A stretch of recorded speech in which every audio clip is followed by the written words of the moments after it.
10% లెక్క. అదే R&R package రాష్ట్ర ప్రభుత్వమే పెట్టుకోవాలి. అవును. ఆ టైంలో ఓకే అయ్యింది. అయితే అప్పుడు వెంకయ్యనాయుడు గారు గడ్కరీ గారితో మాట్లాడి ఇది పూర్తిగా కేంద్ర ప్రభుత్వం పెట్టుకుంటే, ఎందుకంటే అది ఉంది 3,000 కోట్లే కదా, పైన అయితే గీతం ఇంకో 2-3,000 కోట్లు అవుతుంది అంతే కదా, కేంద్రం పెట్టుకుందాం, అది మనకు లైఫ్ లాంగ్ పేరు ఉంటుంది, బీజేపీ ఇచ్చినట్టుగా ఉంటుంది అంటే గడ్కరీ గారు కూడా ఒప్పుకోవడం, దాన్ని ఓకే చేయడం జరిగింది. అది చేశాక అకస్మాత్తుగా అది కాస్త 33,000 కోట్లు R&R ప్యాకేజీకి అయింది.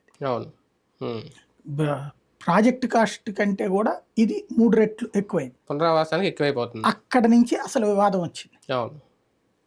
అక్కడ ప్రాజెక్టు పూర్తి కాకపోవడానికి ఎవరికి వాళ్ళు ఎదుటి వాళ్ళ కారణం చెప్తున్నారు, కానీ అసలు రీజన్ ఇప్పటికి కూడా సైద్ధాంతికంగా అది తేలట్లేదు.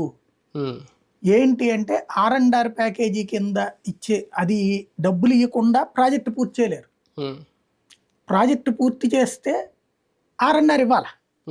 ఇప్పుడు 70% 80% పూర్తి అయిందంటే నీళ్ళు వెళ్ళిపోతాయి కదా ఓళ్ళల్లోకి, ఎట్లుంటది అప్పుడు? ఇంకా జనాలు మునిగిపోరా? ముందు అక్కడ అసలు గొడవ ఏంటి జరుగుతున్నది? ప్రాజెక్టులో ఫస్ట్ కేంద్రంతో తేల్చుకోవాల్సింది నువ్వేమిస్తావు, వాళ్ళు ప్రాజెక్ట్ కాస్ట్ భరిస్తానంటారు. ఏ లెక్కన భరిస్తారు? పూర్తిగా భరిస్తారు.